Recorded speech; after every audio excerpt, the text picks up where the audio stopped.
ஒரே ஒரு 5 லிட்டர் இதய மந்த்ரா கடல் எண்ணெய் பேக் ஒரு மாசம் முழுசுக்கும் அத்தனை சமையல முடிச்சு விடலாம். இதய மந்த்ரா. இன்று அமைப்பு சாரா தொழிலாளர்கள் இயக்கத்தின் சார்பாக அதனுடைய அகில இந்திய தலைவர் திரு உதித்ராஜ் அவர்கள், மேனாள் நாடாளுமன்ற உறுப்பினர், மெம்பர் ஆஃப் பார்லிமெண்ட், IRS அதிகாரி, இந்த பொறுப்பை ஏற்று டெல்லியில தலைமை அலுவலகத்தில் இருந்து கொண்டு இந்தியா முழுவதும் எல்லா மாநிலத்திலும் இந்த அமைப்பு சாரா தொழிலாளர்களுக்காக காங்கிரஸ் குரல் கொடுத்து கொண்டிருக்கிறது. அந்த அடிப்படையில இன்று தமிழ்நாட்டில் இதோடைய மாநில அளவிலான கூட்டத்தை இங்கே நடத்தி கொண்டிருக்கிறார்கள். அமைப்பு சாரா தொழிலாளர்களுக்கு உள்ள பாதுகாப்பு கடந்த 11 ஆண்டுகளாக பறிக்கப்பட்டு இருக்கிறது. இதற்கு ஆதாரபூர்வமாக சில செய்திகளை இங்கே அகில இந்திய அமைப்பு சாரா தொழிலாளர் சங்கத்தின் தலைவர் திரு உதித்ராஜ் அவர்கள் குறிப்பிட்டிருந்தார்கள். ஏற்கனவே அந்தந்த மாநிலங்களில அமைப்பு சாரா தொழிலாளர்களுக்கு என்று நலவாரியங்களும் சட்டங்களும் இயற்றப்பட்டிருக்கின்றன. தமிழ்நாட்டில் பார்த்தால் 44 அமைப்பு சாரா தொழிலாளர்கள் சங்கங்கள் இருக்கிறது. ஆனால் மோடி அரசு பிஜேபி ஆட்சி வந்தவுடன் இந்த அமைப்பு சாரா தொழிலாளர்களுக்கு உள்ள தொழிலாளர் பாதுகாப்பு சட்டத்தை நீக்கிவிட்டது. 44 சட்டங்களை 4 சட்டங்களாக மாற்றி இருக்கிறார்கள். 40 சட்டங்கள் காணாமல் போய்விட்டன. இந்த 4 சட்டங்களும் என்ன சொல்லுகிறது என்றால், அம்பானிக்கும் அதானிக்கும் ஆதரவான சட்டங்களை இவர்கள் இயற்றியிருக்கிறார்கள். குறிப்பாக தொழில் உறவு பாதுகாப்பு சட்டம் இதில் சொல்லப்படவில்லை. புதிய சட்டம் இவர்கள் இயற்றியதில் ஊதிய தொகுப்பு சட்டம், அதை பற்றி எந்தவித குறிப்பும் இவர்களிடம் இல்லை. அதே போன்று ஒரு நிதிநிலையிலும் தொழிலாளர் பாதுகாப்புக்காக 3% தொழில் வரியான லெவி, அந்த லெவி 1% கொடுப்பாங்க. அதை பத்தி புதிய சட்டத்தில் எங்கும் சொல்லப்படவில்லை. எப்படி தொழில் ரீதியான உடல் நலம், பணியிட பாதுகாப்பு, பணி நிலைமைகள் குறித்த இந்த தொகுப்பு சட்டத்தில் எந்தவித பாதுகாப்பும் தொழிலாளர்களுக்கு இல்லை. இதுதான் மோடி அரசு புதியதாக சட்டத்தை வடிவமைத்திருக்கிறது. இதை எல்லா அமைப்பு சாரா தொழிலாளர்கள் சங்கங்களும் எதிர்க்கின்றன. மோடி கொண்டு வந்திருக்கின்ற இந்த சட்டம் மக்களுக்கு எதிரான சட்டம், தொழிலாளர் உரிமைகளுக்கு எதிரான சட்டம், அமைப்பு சாரா தொழிலாளர்களுக்கு அவர்களுக்கு இருந்த உரிமைகளை பிடுங்குகின்ற சட்டம். ஆகவே இந்த சட்டத்தை எதிர்த்து பொது உடைமை கட்சிகள், காங்கிரஸ் பேரியக்கம், ஜனநாயக சக்திகள் அனைவரும் போராடி வருகிறார்கள். அந்த அடிப்படையில தான் இந்த கூட்டத்திலே தலைவர் பெருமக்கள்லாம் தன்னுடைய கருத்துக்களை தெரிவித்திருக்கிறார்கள்.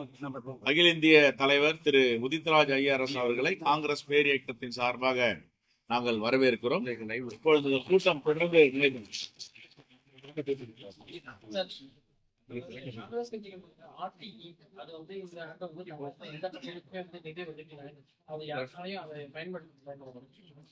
ஏற்கனவே தமிழ்நாட்டுக்கு கிடைக்க வேண்டிய நிதியை பள்ளி கல்வித்துறைக்கு ஒன்றிய அரசு நிறுத்தி வைத்திருக்கிறது.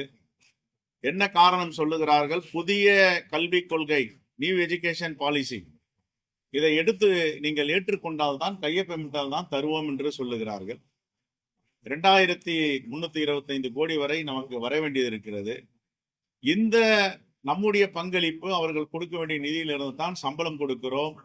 மாற்றுத்திறனாளிகளுக்கு திட்டங்கள் இந்த பணத்தின் மூலமாக செல்கிறது. சீருடைகள் அனைத்தும் சமூக பாதுகாப்பு திட்டங்கள், பள்ளி கல்வித்துறைக்கான மாணவ மாணவிகளுக்கு செலவழிக்கப்படுகின்றன. ஆனால் பிடிவாதமாக புதிய கல்வி கொள்கையில் திட்டத்தில் நீங்கள் கையொப்பமிட்டால் தருவேன் என்று பிடிவாதமாக ஒன்றிய அரசு இருக்கிறது. இது வன்மையாக கண்டிக்கத்தக்கது.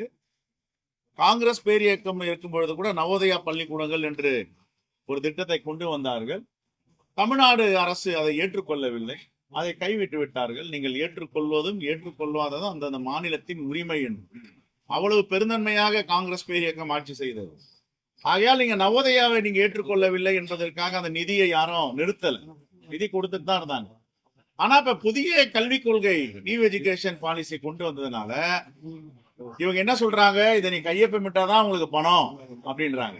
ஆகவே இது ஜனநாயகத்துக்கு எதிரானது, அன்டெமோக்ராட்டிக். இதை வன்மையாக நாங்கள் கண்டிக்கிறோம். அதே போன்று ரைட் டு எஜுகேஷன் எல்லாம் டாக்டர் மன்மோகன் சிங் பிரதமராக இருக்கும்போது காங்கிரஸ் ஆட்சி காலத்தில் தான் கொண்டு வரப்பட்டது. அதற்காக இதை தாமதப்படுத்தக்கூடாது தான் எங்களுடைய வேண்டுகோள். காங்கிரஸ் பேரியக்கம் ஏற்கனவே பத்திரிகையாளர் சந்திப்பில் சொல்லி இருக்கிறோம். ஏழை குழந்தைகள் பாதிக்க கூடாது. ரைட் டு எஜுகேஷன், அவர்களுக்கு அந்த கல்வி இந்த ஆண்டும் செல்ல வேண்டும். குழப்பம் இல்லாமல் அந்தந்த பள்ளிகளில அவர்கள் மாணவ மாணவிகளை அனுமதிக்க வேண்டும். இதுதான் எங்களுடைய கோரிக்கை. தனியார் பள்ளியை கேட்கும்போது எங்களுக்கு வரல, அதனாலதான் நாங்க இந்த ஆண்டு வந்து நிறுத்தி வச்சிருக்கோம். இல்ல, தமிழ்நாடு அரசு அதற்கு உத்தரவாதம் கொடுக்க வேண்டும். நீங்கள் பள்ளியில குழந்தைகளை சேருங்கள். ஏன்னா எஜுகேஷன் இப்ப இந்த அகாடமிக் இயர் இன்னும் போயிடும். இன்னும் ஒரு மாதத்துல எல்லாம் ஃபில்லப் ஆயிடும். காங்கிரஸ் பேரியக்கத்துடைய கோரிக்கை என்னவென்றால், தமிழ்நாடு அரசு பள்ளி கல்வித்துறை எல்லா பள்ளி தனியார் பள்ளி நிறுவனங்களுக்கும் அவர்கள் ஆணையிட வேண்டும். குழந்தைகளை, மாணவ மாணவிகளை இந்த ரைட் டு எஜுகேஷன் திட்டத்தில சேர்க்க வேண்டும். தமிழ்நாடு அரசு அதனுடைய பொறுப்பை ஏற்றுக்கொள்ள வேண்டும் என்று உத்தரவாதம் அளிக்கிறது. இதுதான் என்னுடைய வேண்டுகோள். மதுரையில நேற்று முன்தினம் காவலர்களுக்கு உள்ளே போய் காவலர்களை தாக்கி பொறுப்பு ரவுடிகள் அட்டகாசம் செய்திருக்காங்க. காவலர்களுடைய பாதுகாப்பு சூழல் இருக்கு. காங்கிரஸ் இல்ல, இது வன்மையாக கண்டிக்கத்தக்கது. அவருடைய தந்தையை பிடிச்சிட்டு போய் விசாரிக்கிறாங்க. தந்தையை பிடிச்சிட்டு போய் விசாரிச்சா அவரே போய் கூட்டிட்டு வரலாம், என்னன்னு விசாரிக்கலாம், வழக்கறிஞரை கூட்டிட்டு போலாம். என் தந்தையை கூட்டிட்டு வந்துட்டீங்களா அப்படின்னு காவல்துறை, காவல் நிலையம் மீது அத்துமீறி தாக்குவது இதெல்லாம் வந்து ஏற்றுக்கொள்ளக்கூடியது இல்லை. அதே நேரத்தில் காவல்துறை கடுமையான நடவடிக்கை எடுத்திருக்கிறது, அதையும் நாம் பார்த்திருக்கிறோம். அதிமுக இதை கடுமையா விமர்சித்து ஒருத்தரை வந்து அத்துமீறி சட்டத்திட்டங்களை மீறி காவல்துறையை தாக்குறாங்க, அதை ஆதரிக்கிறது என்ன பழக்கம் அது? இவங்க ஆட்சியில இருக்கும்போது யாராவது காவல்துறைக்குள்ள பூந்து கலாட்டா பண்ணாங்கல்லாம், அதுக்கு நிறைய முன்னுதாரணங்கள் இருக்கு. காவல் நிலையத்துக்குள்ள போது துப்பாக்கிலாம் வெளியில எடுத்துட்டு வந்திருக்காங்க. இதை எப்படி இதை என்கரேஜ் பண்ண முடியும்? இதெல்லாம் வன்மையாக கண்டிக்கத்தக்கது. அத்துமீறக்கூடாது. அவரவர்களுக்கு அவரவருடைய பணியை செய்ய வேண்டும். சட்டத்தை மீறினால் சட்டம் தன் கடமையை செய்யும். மக்கள் தொகை கணக்கெடுப்பு மத்திய அரசு வந்து 3 ஆண்டுகள்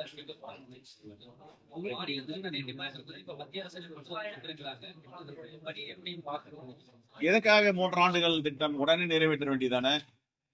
இப்போ புள்ளியியல் துறை வந்து சென்சஸ் டிபார்ட்மெண்ட் ஒன்றிய அரசு கட்டுப்பாட்டுல இருக்கு. அது அடுத்த மாதமே ஆரம்பிக்கலாமே. 2025 நாங்க ஜூலைல ஆரம்பிச்சு டிசம்பருக்குள்ள முடிப்போன்னு சொல்லலாமே. எதற்காக 26, 27 தள்ளி போடுறாங்க? இதெல்லாம் ஒரு அரசியல் இருக்கு. இதெல்லாம் ஏமாற்று வேலை. ஒன்றிய அரசு சொல்லுவதை யாரும் நம்ப முடியாது. சட்டப்பேரவை தேர்தல் பணிகளை காங்கிரஸ் தொடங்கி ஸ்டார்ட் பண்ணிட்டு இருக்கு. கிராம கமிட்டியில இருந்து எல்லாத்தையும் நாங்க ஆரம்பிச்சிருக்கோம். ரைட்.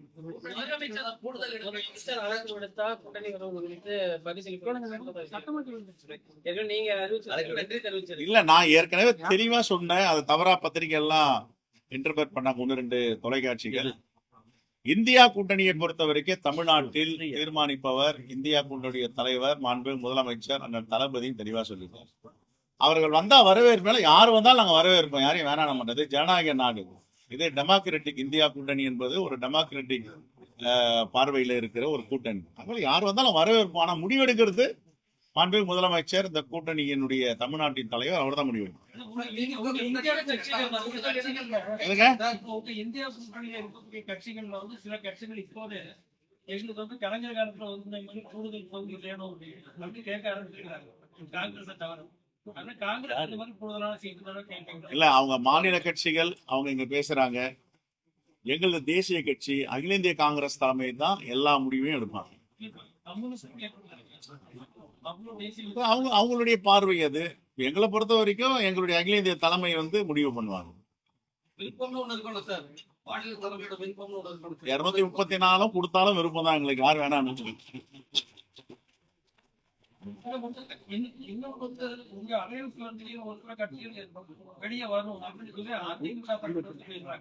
ஒரு செங்கல்ல கூட பேர் எடுக்க முடியாது. ஒரே ஒரு செங்கல்ல இந்தியா இருக்க முடியாது. இது கொள்கை கூட்டணி.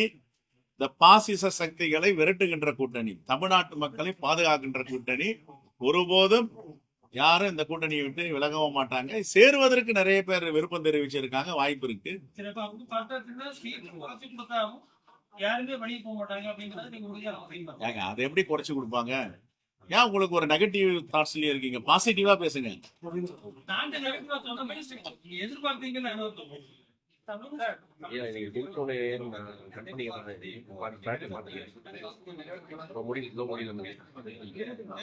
இல்ல, திமுகவுடைய தேர்தல் வாக்குறுதி எனக்கு தெரிஞ்சு நான் சட்டமன்ற உறுப்பினரா சட்டப்பேரவை 90 விழுக்காடு தேர்தல் வாக்குறுதியை நிறைவேற்றி இருக்காங்க. அதுல எந்தவித மாற்று கருத்தும் கிடையாது. அரசியலுக்காக எது வேணாலும் பேசலாம்.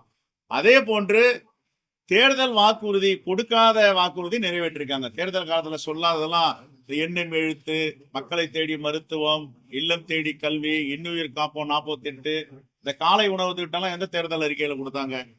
காலை உணவு திட்டத்தை மாண்பு முதலமைச்சர் நடைமுறைப்படுத்தியிருக்காரு. எந்த தேர்தல் வாக்குறுதிகள் கொடுத்தாரு?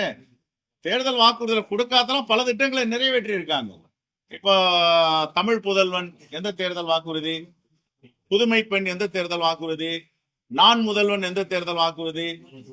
சொல்லுங்க. இன்னுயிர் காப்போம் 48, ஆயிரக்கணக்கான மக்களை இன்னைக்கு சாலை விபத்துல காப்பாத்திருக்காங்க. எந்த தேர்தல் வாக்குறுதி அது?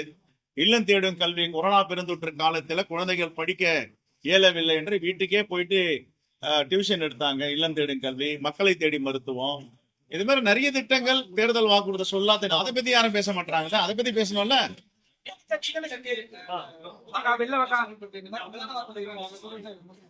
இல்ல, நீட்டை பொறுத்த வரைக்கும் ஒன்றிய அரசு பிடிவாதமாக இருக்கிறது. தமிழ்நாட்டு மக்களுடைய நலனில் அக்கறை இல்லாத பாஜக அரசு பெரும்பான்மை மக்களால் தேர்ந்தெடுக்கப்பட்ட ஆட்சி நடந்து கொண்டிருக்கிறது. சட்டப்பேரவையில தீர்மானம் நிறைவேற்றி ஆளுநருக்கு அனுப்பியிருக்கோம். அவங்கதான் பிடிவாதமா இருக்காங்க. ஏற்கனவே எந்தெந்த மாநிலங்களுக்கு நீட்டு தேவையோ அந்தந்த மாநிலங்கள் அதை எடுத்துக்கொள்ளலாம், நிராகரிக்கலாம் இருக்கு. எங்க தலைவர் ராகுல் காந்தி கூட தேர்தல் ஆணையத்தில் பேசினார். ஸ்டேட் ரைட்ஸ், ஸ்டேட் அட்டானமஸ் அவங்களுக்கு கொடுக்கணும், அவங்க முடிவு பண்ணணும்னு சொல்லியிருக்காரு. ஆகையால பிஜேபி அரசு எத்தனை மாணவ மாணவிகள் தற்கொலை செய்து கொண்டாலும் இது நாங்க பிடிவாதமா தான் இருப்போம். குழந்தைகளுடைய வாழ்க்கையில நாங்க விளையாடுவோம். மாணவ மாணவி வாழ்க்கையில தெளிவா இருக்காங்க. அஞ்சாமைன்னு ஒரு படம் வந்தது சினிமா, அதை பாருங்க. முழுக்க முழுக்க நீட்டை பத்தி எடுத்திருக்காங்க. நான் போன வாரம் தான் பார்த்தேன் அந்த படத்தை. எப்படி நீட்ல ஒரு குழந்தைகள்லாம் சிரமப்படுறாங்க தேர்வு எழுதுறதுக்கு. இங்க நாக்பூர்ல சென்ட்ரல் போட்டு அவர் தந்தை இறந்து போறாரு. அதை பத்தி எல்லாம் படமா பிடிச்சு காமிச்சிருக்காங்க.